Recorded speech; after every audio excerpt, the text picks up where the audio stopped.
Hey, good morning, everybody. It's Jeremy Sutton, owner of Servant PT, host of Servant PT Podcast. I help people 50 and over live a life full of health, family, and fun.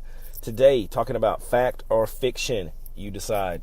So, listen to an audiobook this morning about leadership. It's from Bill Hybels, pastor out in, I don't know where he is, maybe California. But anyway, been a pastor for 30 years, been a leader for longer than that, been a consultant for a long time, talking about a meeting he gave for a church leadership team, and gave all these answers and said, hey, let's see where things are going wrong in our business, in our organization, in our church. All the staff members wrote down, this is wrong, this is wrong, this is wrong. We rated themselves 0 to 5 on a scale of goodness. I don't know what the scale was, and said, okay, we're going to come back later, and we're going to fix all these problems. We're going to bring our numbers up in 6 months, bring all the 3s up to 5s. To the story, the lead pastor of the church says, hey, I need to talk to you, Bill. It says, you can go home now. And so Bill was like, what's up? He's like, you can go home now. I've never been so embarrassed. We didn't know what the problems were in our ministry before. Nobody wanted to know. Now all the problems are out in the open. Everybody thinks we have issues. There's going to be a target on my head, all this stuff. So why am I talking about that? If you're a leader of an organization, a business, a family, if you are a human being, sometimes we need to hear facts. Sometimes you're going to be in charge of leading people. You're always going to be in charge of leading yourself. If you're a Christian, you're going to be in charge of leading other people to God, to Jesus. So we need to know how to lead. Sometimes we're not good leaders. Sometimes I haven't been a good leader. Sometimes I didn't know all the things I needed to know about family, church, business, whatever it may be. So I need to find someone to help me. And that's why we have consultants. That's why there's people like Greg Todd, who's my business mentor. That's why there's people like Jared Love, who's my spiritual mentor. That's why we have leaders in this world to lead. And I want to be a good leader too. I want to be an effective leader. And sometimes I need to hear the facts that I'm not doing a good job in something, in one area or another. I don't always want to hear, Jeremy, you're doing great. Jeremy, oh my gosh, I wish we could be more like you.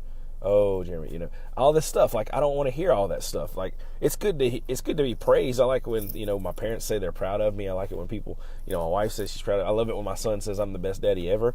Those are like some of my favorite moments. But even better than that, a lot of times, other than my son, is, hey, I think you could improve on this. Because a lot of times it may not have been something that I thought of. And so I didn't know that it needed to be improved upon. And so now I can say, oh, okay, yeah, now I need to be doing this paperwork instead of that. Or, yeah, I should talk to people this way when they first come in instead of this way, Like, excuse me, we don't always know what we're looking for. And so if somebody comes in that has a different view on us and our business and our life or whatever than we do, and they can kind of see it from a 30,000 foot view versus a in the trenches just trying to get through it view, then there can be a lot of knowledge and a lot of benefit in listening to that person. Now you got to be careful who you choose to listen to, because you can't listen to everybody. But if you find somebody that's trusted to listen to, then you can do that.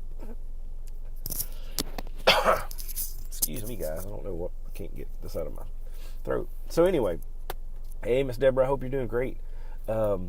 Anyway, so you got to listen to people sometimes. It's okay to take others' advice. It's okay to hear facts. If I'm not doing a good job as a dad or a husband, I want somebody to pull me aside, whether it be my wife or a close friend, and say, hey, Jeremy, you're really messing this up, and here's why.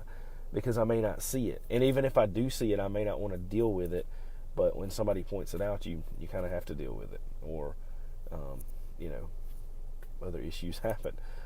So anyway, what can we do to get more facts in our life instead of fiction? I'm going to give you 3 things.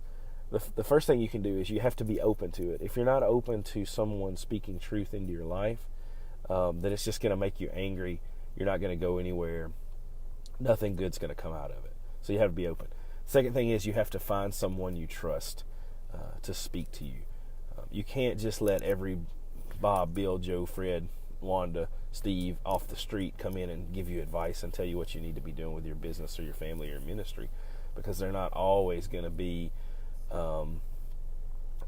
able to do that and be able to give good advice.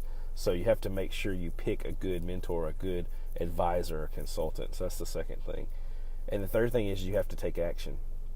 When they give you things to do, you have to take action on those things. I have 2 mentors that I speak to regularly. You can't just learn by osmosis. You have to take it in, and then you have to do something about it. So if Greg or Jared tells me to do something and I talk to him a week later and I still haven't done it, well, guess whose fault it is? It's still Jeremy's fault that it hasn't been corrected. They've given me the tools to fix it now. I just need to do it. So be open, find a good mentor, and take action. Those are the 3 steps you need to do to get more truth in your life, get more fiction out of your life, and be more productive and for your life, business, or ministry. Guys, I hope you have an amazing day, and I will see y'all in the morning.